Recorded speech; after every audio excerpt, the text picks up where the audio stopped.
There is a letter the Apostle Paul wrote that you have never read. Not because it's obscure, and not because it's been mistranslated into something unrecognizable. It's because it doesn't exist anymore. Paul himself tells you he wrote it out of much affliction and anguish of heart, with many tears, his words, not a later editor's. And then he tells you what it was for, not to make anyone grieve, but to let them see how much he loved them. And that letter is gone. What you're about to spend the next while inside is the letter Paul wrote after that one, once he finally found out whether the tears had worked. Start with when and where this is happening, because it colors everything that follows. Paul is writing from Macedonia, most likely from Philippi, somewhere around AD 55 or 56. A year or two after he'd spent a year and a half founding the Corinthian church in person, and roughly a year after he wrote the letter you already know as 1 Corinthians. Corinth itself sat on a narrow strip of land called the Isthmus, connecting the Greek mainland to the Peloponnese, with harbors on both sides of that strip, which made it one of the busiest crossroads in the entire Roman world. A city built on people passing through, trading, and trying to get ahead. That's the church Paul is writing to. Young, wealthy by ancient standards, cosmopolitan, and, as you're about to see, every bit as complicated as the road junction it sat on. Here's the puzzle most people never notice, because English Bibles hand you 1 Corinthians and 2 Corinthians as if that's the whole correspondence, cleanly numbered, nothing missing. It isn't. Paul himself mentions, in 1 Corinthians 5 verse 9, an even earlier letter he'd already sent to Corinth before the one you can go read right now. A letter we don't have at all, referenced so casually that you can tell the Corinthians already knew exactly which one he meant. Then there's a visit. A bad one, a visit Paul calls painful in 2 Corinthians 2 verse 1, a visit so bad he says he doesn't want to come to them again in sorrow. And that visit isn't in the book of Acts. Luke, who wrote Acts, simply didn't record it. And then there's the tearful letter this video opened with, written after that painful visit, carried to Corinth by Paul's co-worker Titus, and never preserved. What survives, what you're about to go through, is 2 Corinthians, the letter Paul wrote once Titus came back with news of how it landed. Scholars genuinely disagree about exactly what happened to that tearful letter. A minority of older interpreters thought it was simply 1 Corinthians itself, but that mostly doesn't hold up. 1 Corinthians, whatever its hard moments, doesn't read like something written through tears out of anguish of heart. A different group of scholars has proposed that fragments of that lost letter actually survive, folded into 2 Corinthians chapters 10 through 13, where the tone suddenly turns sharp and defensive after 9 chapters of warmth. The idea being that two originally separate letters got physically joined together at some point in the copying process. It's a real, serious proposal, but it runs into a real, serious problem.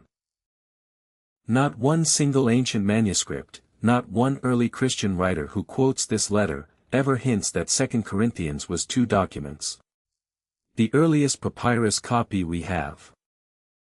A manuscript scholars call P46, copied within roughly a century and a half of Paul's own lifetime, which is remarkably early as ancient documents go. Already contains it as one unified letter, with no seam, no gap, no scribal note marking a splice. So the most that can honestly be said is this: most conservative scholars today think that Tearful letter is simply lost. Gone the way of the very first letter mentioned in 1 Corinthians 5 verse 9. And what you're reading in 2 Corinthians is something written after it, in response to what it accomplished, not a hidden copy of it. 2 of Paul's letters to one church, vanished. That's not a footnote. That's the frame this entire video sits inside. You are reading the back half of a conversation whose front half nobody alive has ever seen. It's worth pausing on that painful visit for a moment longer, because even though Luke never wrote it down, the letter itself keeps circling back to it. Almost like a bruise Paul can't stop pressing. Some of what we can reconstruct about it actually comes from much later in this same letter, in chapters 10 through 13. The very chapters some scholars think might be a separate document folded in, the ones this video already flagged as genuinely disputed. There, Paul responds to people he sarcastically calls super-apostles, visiting teachers who apparently showed up in Corinth with better credentials, better speaking voices, and a much lower opinion of Paul's in-person presence than his letters. His letters are weighty and strong, they said of him, but his bodily presence is weak, and his speech of no account. Whether or not those specific chapters are part of the original letter, the picture they paint lines up with everything else you'll hear in this video. A visit that went badly, an apostle who left Corinth looking, by Corinth's own status-obsessed standards, unimpressive. Before going further into what Paul actually wrote, it's worth clearing up what kind of city he was writing to, because there's a popular version of Corinth that's almost certainly wrong. And it's worth catching before it quietly shapes how you hear everything else in this letter. Here's the popular version. Corinth as first-century sin city, famous for a temple of 1,000 sacred prostitutes, a byword for sexual excess so notorious that Greek even had a verb for it. Korinthiazomai, to act like a Corinthian. That verb is real. It shows up in a lost comedy by Aristophanes, quoted centuries later by a Greek lexicographer. But look closely at the timing, because it matters. Aristophanes was writing roughly 400 years before Paul ever set foot in Corinth.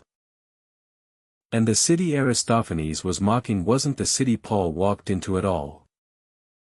The old Greek Corinth, the one with whatever reputation that verb was built on, was leveled by Rome in 146 BC. Flattened. Left largely abandoned for about a century. The Corinth Paul knew was a completely different city. Refounded from scratch in 44 BC by Julius Caesar, populated not by the descendants of the old Greek elite but overwhelmingly by freed slaves and merchant families who'd moved in to exploit its location.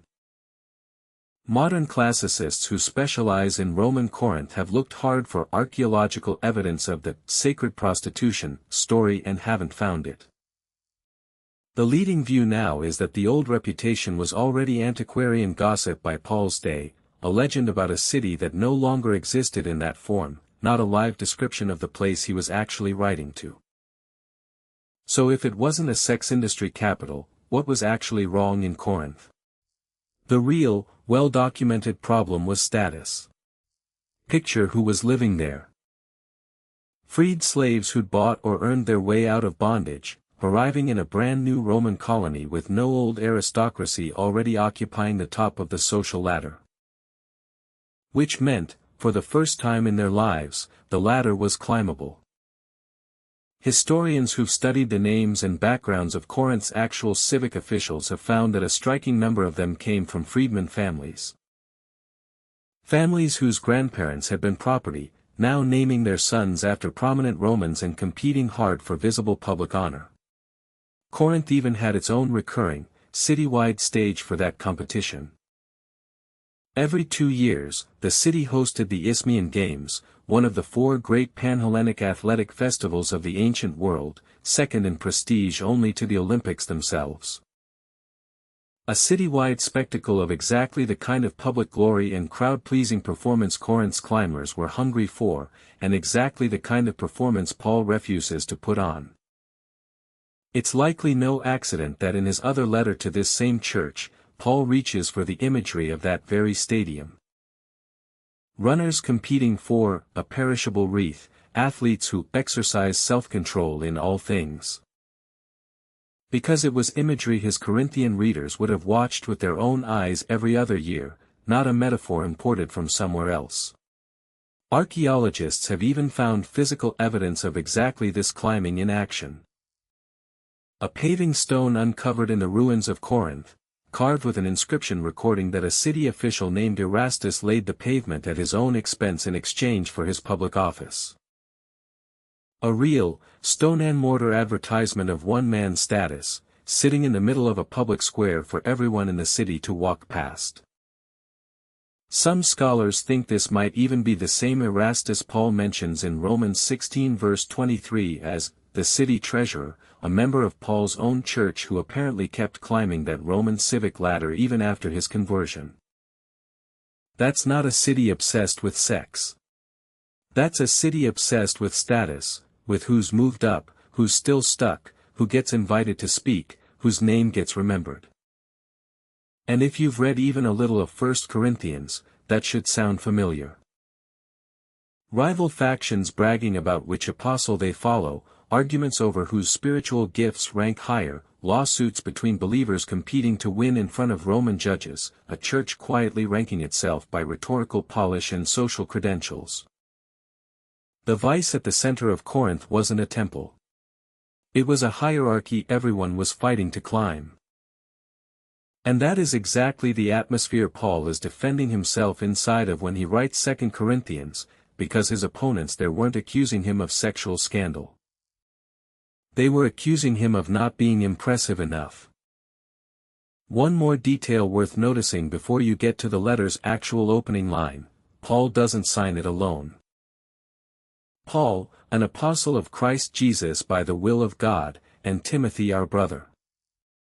Timothy, the younger co-worker Paul had picked up years earlier and mentored ever since, is named right there as co-sender. Scholars debate exactly how much of the letter's weak language reflects Timothy's actual hand in the writing versus an ancient convention where a lead author still spoke for the whole team. And there's no way to settle that with certainty. But even naming him at all tells you something. Whatever this letter is about to say about love-driven ministry, Paul isn't presenting it as a solo performance.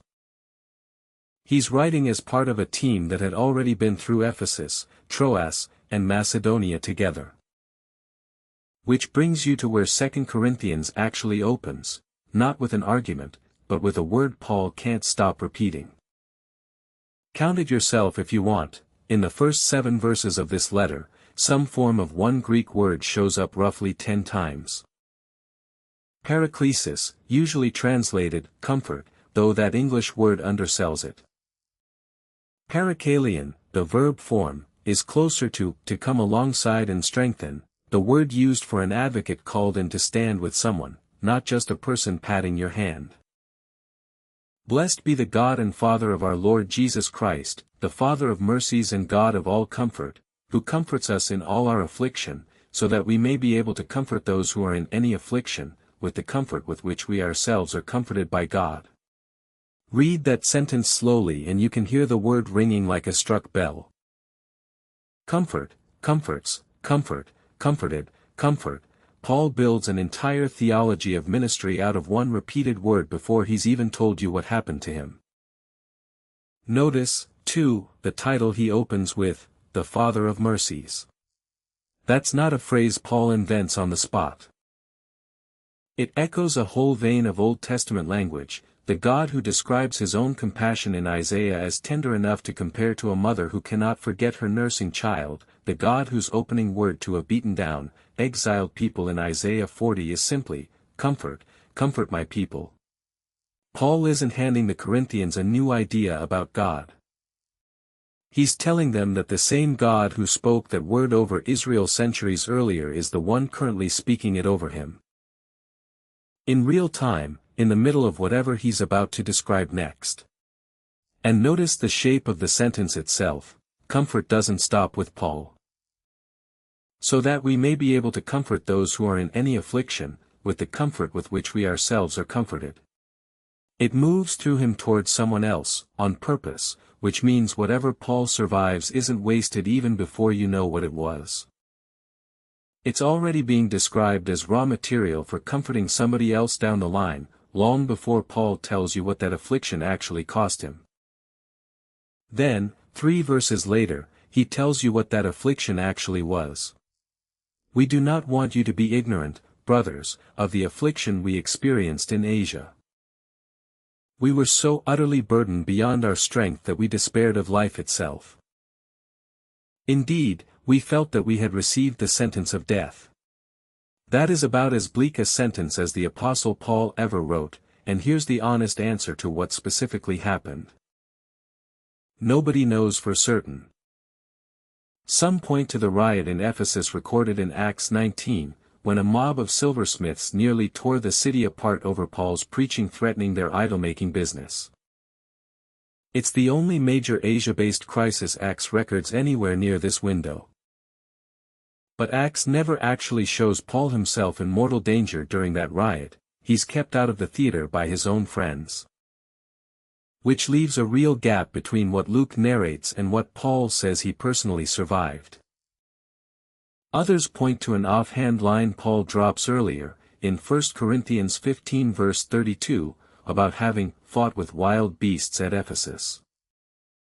Almost certainly not a literal arena fight, since as a Roman citizen Paul would ordinarily have been exempt from that particular death sentence, but possibly a vivid way of describing a mob or a genuinely life-threatening ordeal that simply never made it into Luke's account at all. Still others think it was something else entirely, a life-threatening illness, an imprisonment, a formal near-execution history simply didn't preserve. The honest answer is that Paul survived something in Asia specific enough that he could still feel the sentence of death on him while writing this letter, and specific enough that his first readers clearly knew exactly what he meant. But not specific enough that we, 2,000 years later, can pin it down with confidence. What matters for the letter itself is what Paul draws out of not knowing.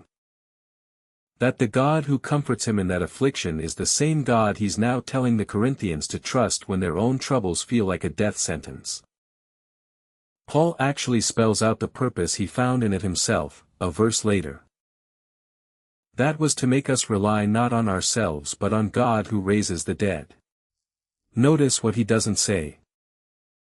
He doesn't say the affliction was explained, or that it made sense, or that he later understood why it happened. He says it relocated where his confidence was resting.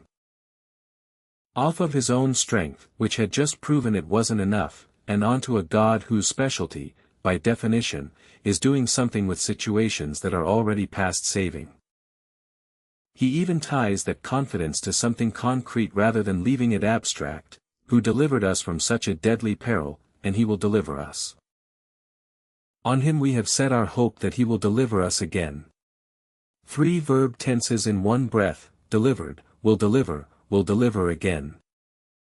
A kind of grammar of trust built directly out of the worst thing that had just happened to him, not in spite of it.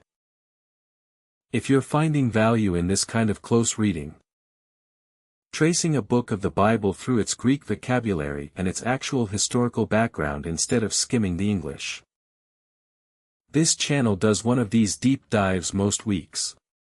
Consider subscribing if that's useful to you. Back to Corinth. From comfort, Paul pivots almost immediately to defending his own character, because apparently someone in Corinth had been questioning it.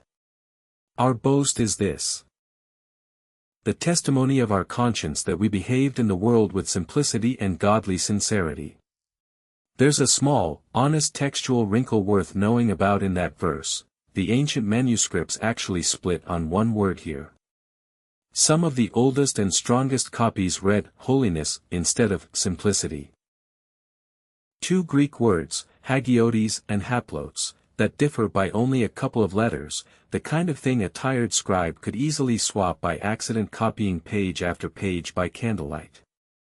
It's why the NASB and NIV say holiness while the King James says simplicity. Both are translating real, attested manuscripts, just different ones, drawn from slightly different branches of the enormous family tree of hand-copied Greek texts that scholars have spent centuries sorting through and comparing letter by letter. It's a minor variant, not a doctrinal fault line, but it's real, and it's the kind of detail that shows you these aren't smooth, uncomplicated texts handed down in a single unbroken line. They're documents with a paper trail, copied by human hands, and scholars are honest about where that trail gets a little tangled.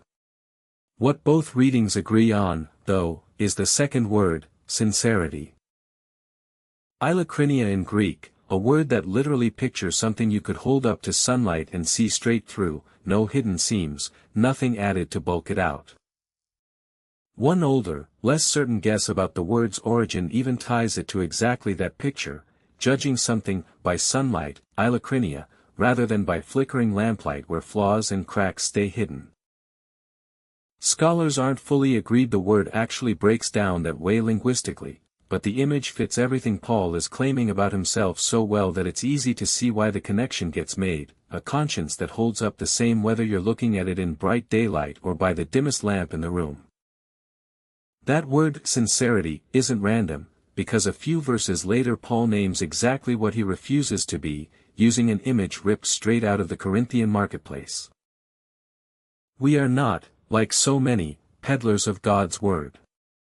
The Greek verb there, kapilio, comes from the noun for a small-time huckster. Specifically, ancient sources use this word family for dishonest wine merchants, the kind who'd water down their stock and rig their measuring cups to squeeze a little extra profit out of every customer. Over time the word broadened to cover any petty profiteer selling a diluted, dishonest version of the real thing. Cut-rate philosophers hawking cheap wisdom, corrupt officials selling favors. It's worth knowing that professional public speakers in Paul's world routinely did charge for their teaching. Traveling sophists built entire careers on paid lecture circuits, and a polished speaker who refused payment would have looked, to Corinthian eyes, less impressive rather than more, almost as if he doubted his own product was worth the price. Paul goes the opposite direction on purpose. Acts records him working as a tent maker alongside a couple named Aquila and Priscilla during his time in Corinth, supporting himself with his own hands rather than living off the church he was building. A detail that only makes sense once you see what he's arguing here. Paul reaches for that specific image, the watered-down wine, the rigged scale, and says, "That is not what I am doing with the gospel. I'm not cutting it with anything to make it sell easier." In a city built on status and self-promotion, where a polished, crowd-pleasing message would have gone over far better than a costly, complicated one, Paul is telling the Corinthians directly that his sincerity is precisely why his ministry sometimes looks less impressive than the version other people are peddling. It's worth noticing, too, who Paul is contrasting himself with here. Not outsiders attacking the church from a distance, but rival teachers who'd apparently arrived in Corinth after Paul left, charging for their teaching, projecting confidence, and quietly implying that Paul's refusal to do the same was itself a mark against him, evidence he wasn't a real professional. Paul's answer isn't to match their confidence. It's to point out that confidence was never the product he was selling in the first place. Which brings you straight into the accusation that's actually driving most of the first 2 chapters of this letter. Because Paul had promised the Corinthians something, and then didn't do it. He'd told them he would visit twice, once on his way to Macedonia, once again on the way back, so they'd get what he calls, a double blessing. He changed the plan. We don't know his exact reasoning with certainty, though it fits naturally with everything already reconstructed about that painful visit. A man trying to avoid inflicting a second wound before the first one had healed. But his opponents in Corinth didn't read it that way. They read a broken promise, and they used it to paint Paul as fundamentally unreliable. According to the flesh, he says they were calling him, meaning. Driven by self-interest, saying yes and no out of the same mouth depending on what's convenient. It's a small-sounding accusation with a large target behind it. If Paul's word can't be trusted about a travel itinerary, why would you trust his word about anything he preaches? And in a city where status ran on consistency and public reliability, where a patron who broke his word lost standing fast. Accusing a leader of being fickle wasn't a throwaway insult. It was an attempt to knock him off the ladder entirely. Paul's answer is not, "Let me explain my scheduling." His answer is to ground his own reliability somewhere outside himself entirely. As surely as God is faithful, our word to you has not been yes and no. For the Son of God, Jesus Christ, was not yes and no, but in him it is always yes. He even reaches for the language of a formal oath a few verses earlier. I call God as witness against my own soul, that it was to spare you that I refrained from coming again to Corinth. The kind of statement someone makes only when their basic honesty is genuinely on trial. He's not asking the Corinthians to trust that he personally never fumbles a plan. He's asking them to notice that the message he's carrying, the actual gospel, not his travel calendar, has never once wavered, because it's tethered to someone who doesn't waver.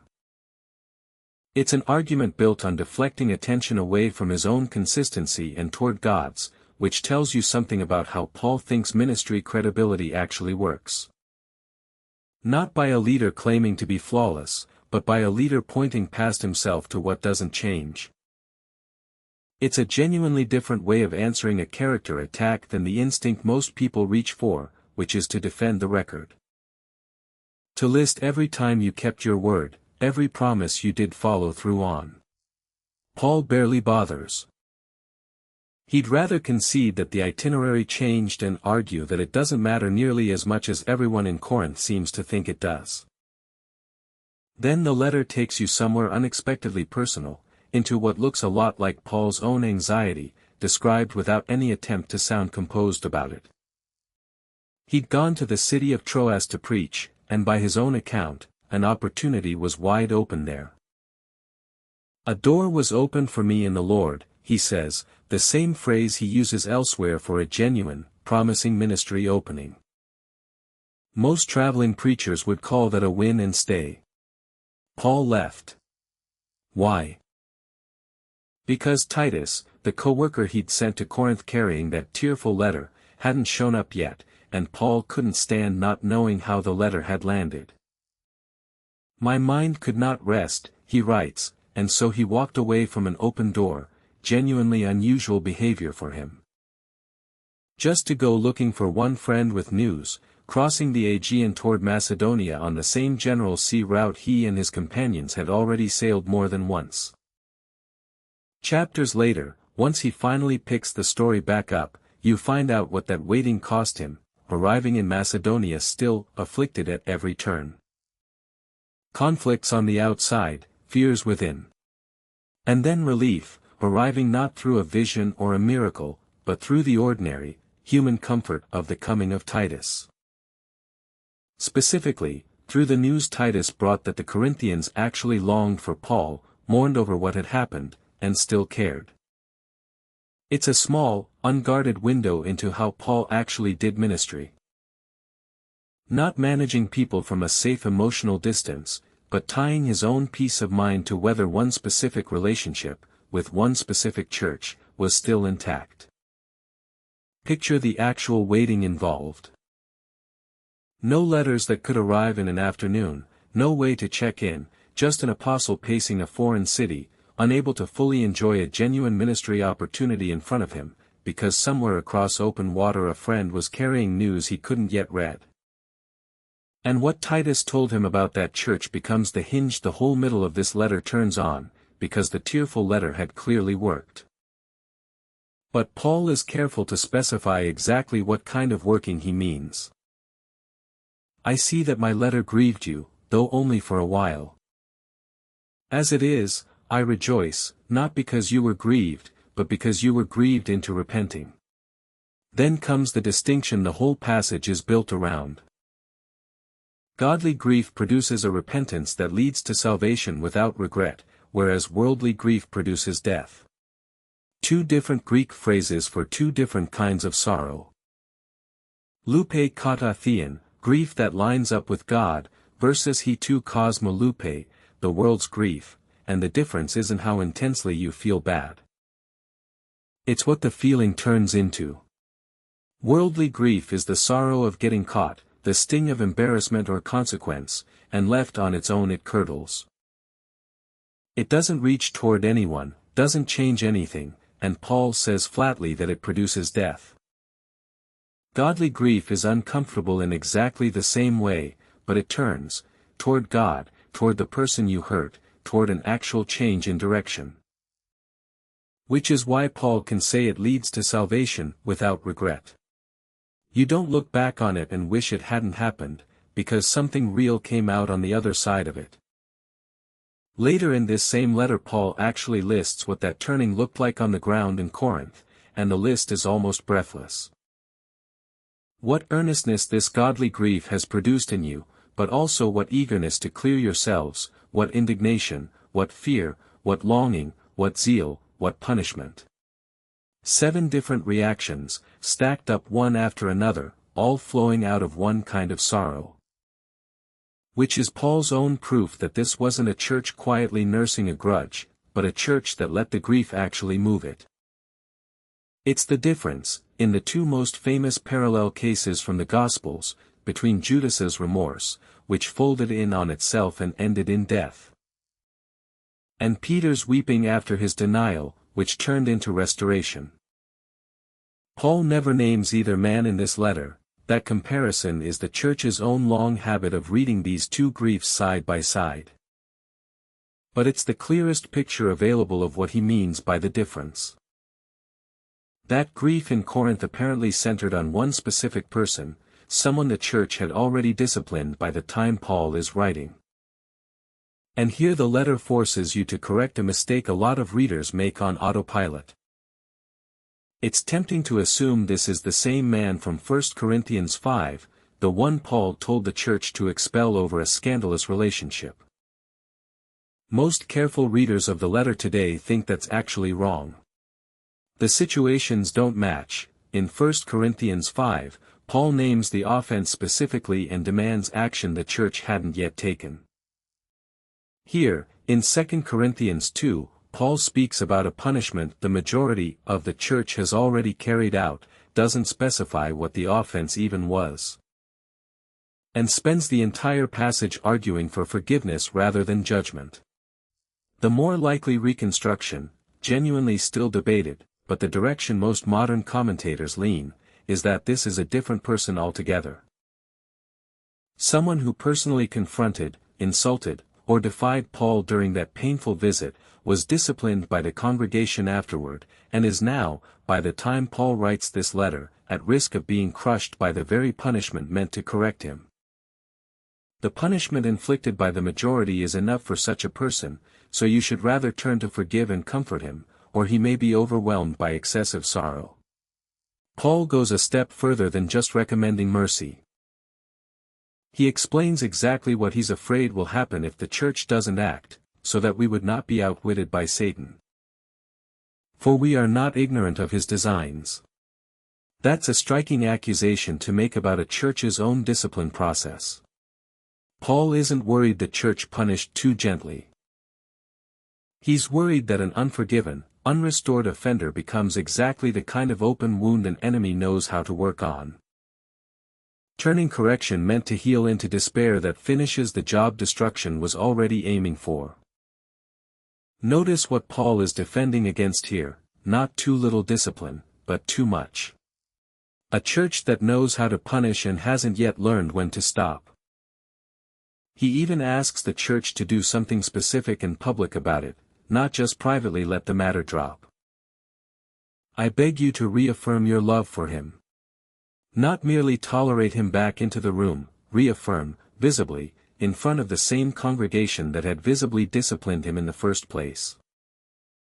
A wound that public, Paul seems to think, needs a healing that's just as public, or the forgiveness risks staying a private feeling nobody but Paul ever hears about. If you've been holding on to whatever this channel means by love-driven ministry as an abstract slogan, this is what it actually looks like on the ground. An apostle spending real ink defending a man who wronged him personally, insisting the church's love for that man needs to be publicly reaffirmed, not just privately assumed. Ministry driven by love doesn't mean ministry without discipline. It means discipline that's aimed at restoration and knows exactly when its job is finished. From there Paul reaches for one of the strangest images in the entire letter, and it only makes sense once you understand a piece of Roman civic life that no longer exists anywhere in the modern world. The triumph. A Roman triumph was a specific, formal honor the Senate could grant a victorious general, not something any commander could simply throw for himself. It required a real war, a real victory, and a formal vote. On the day itself, the general rode through the city in a special four-horse chariot, dressed in a purple and gold toga normally reserved for a god statue, his face sometimes painted red in imitation of one, while his soldiers marched behind him chanting Io Triumphi. The whole procession moved along a set route through the heart of Rome, up a stretch of road literally called the Via Sacra, the Sacred Way, toward its destination at the Temple of Jupiter on the Capitoline Hill. The spoils of war carried on display for the crowd to see, and, trailing at the end, the captives. Some of those captives would be publicly executed once the procession reached its destination. It was simultaneously the highest honor Rome could offer a citizen and, for the prisoners forced to walk in it, a public march toward death. Thanks be to God, who in Christ always leads us in triumphal procession, Paul writes, and the question every reader of this verse has to answer is: which role is Paul claiming? The victorious general enjoying the parade, or the captive being marched through it? Given everything else this letter says about Paul's weakness, his suffering, his refusal to boast in anything except what makes him look smaller rather than greater, most careful readers today think Paul means the second one. That he is picturing himself as a captive in God's triumphal procession in Christ, led along in a display that is genuinely God's victory, not his own, and finding that image freeing rather than humiliating. It reframes the whole question Corinth kept asking about him: is Paul winning or losing, is he succeeding or failing, as the wrong question entirely. A captive in someone else's triumph was never being asked whether he was winning. The only thing that mattered was whose victory he was walking in. He follows it immediately with a second image from the same parade: incense. We are the aroma of Christ to God among those who are being saved and among those who are perishing. To one a fragrance from death to death, to the other a fragrance from life to life. Some popular retellings of this passage add a specific, vivid detail here. That the incense burned along a triumph's route was somehow understood by Romans themselves to smell like victory to the soldiers and like impending death to the captives being marched toward execution. It's a striking image, and worth being honest about exactly how solid it is. It doesn't show up confirmed in any Roman historical source describing the actual practice, which means it's most likely a modern teaching illustration rather than a documented ancient fact. What the text of 2 Corinthians itself actually claims is simpler and doesn't need the added detail to land. The very same gospel, carried by the very same person, lands completely differently depending on who's receiving it. A saving fragrance to some, a fragrance of judgment to others, exactly the way sacrificial smoke in the Old Testament could represent an offering pleasing to God regardless of how the smoke itself is perceived by anyone standing nearby. Paul isn't claiming his message changes. He's claiming it reveals something true about whoever's standing in it.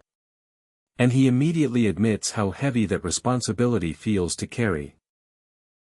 Who is sufficient for these things, he asks, a question he doesn't rush to answer, because the honest answer, for him, took the entire rest of the letter to work out. Which is worth sitting with for a moment, because it reframes everything this letter has been building toward. The lost letters, the painful visit, the accusation of vacillating, the anxious wait for Titus, the grief that either heals or destroys, the man who needed forgiving more than punishing, the strange comfort of being a captive rather than a conqueror. None of it reads like the resume of an impressive leader. And that, by the letter's own logic, is exactly the point. Because near the very end of the section this video covers, Paul makes a claim that would have sounded absurd to Corinth's status-obsessed culture and sounds almost as strange today. That what qualifies him for this ministry isn't his rhetorical skill, his credentials, or his unbroken record of composure under pressure. It's what he survived. The affliction in Asia he couldn't explain, the anxiety over Titus he couldn't hide, the plans he had to change and then defend, the tears the lost letter cost him to write. All of it becomes, in his own telling, not a liability to his authority but the actual substance of it. A minister of a new covenant, not of the letter but of the Spirit, he calls himself a few verses later, someone whose competence comes not from ourselves, but our sufficiency is from God. In a city built on climbing, on visible wins, on never admitting a setback, Paul builds his entire case for being trusted on the setbacks he's openly naming out loud. That's worth carrying past this particular letter, because most people reading this today aren't running a first-century church in Corinth, but almost everyone has stood exactly where Paul is standing in these chapters. Having said yes to something and then having to walk it back, having poured effort into a relationship that went cold before it warmed back up, having been hurt by someone you're now being asked to forgive faster than feels fair, having survived something you can't fully explain to anyone who wasn't there. The honest reading of these early chapters of 2 Corinthians doesn't promise that love-driven ministry, or love-driven anything, feels triumphant while you're living it. It promises something more specific. That the God who is described in the very first verses as the Father of all comfort is the same God still comforting people in exactly this kind of mess 2,000 years later. And that what qualifies you to comfort someone else, going forward, is rarely your strength. It's usually the affliction you already walked through, with someone alongside you the entire way. That's a genuinely different measure of ministry than the one Corinth was using, and honestly, a genuinely different measure than most of us default to as well. We tend to trust the person who looks like they've never needed comforting, when the harder, truer thing this letter argues is closer to the opposite. Trust the person who can tell you exactly what it felt like to need it, and who's still standing. 6 short movements, if you want them as a single thread to carry out of this video, thanksgiving that doesn't wait for the pain to end first. Sincerity that would rather look unimpressive than sound rehearsed. A changed plan defended by pointing past yourself. A grief that turns instead of curdles. A punishment that knows when to stop. And a triumph that only makes sense once you realize you were never meant to be the one riding in the chariot.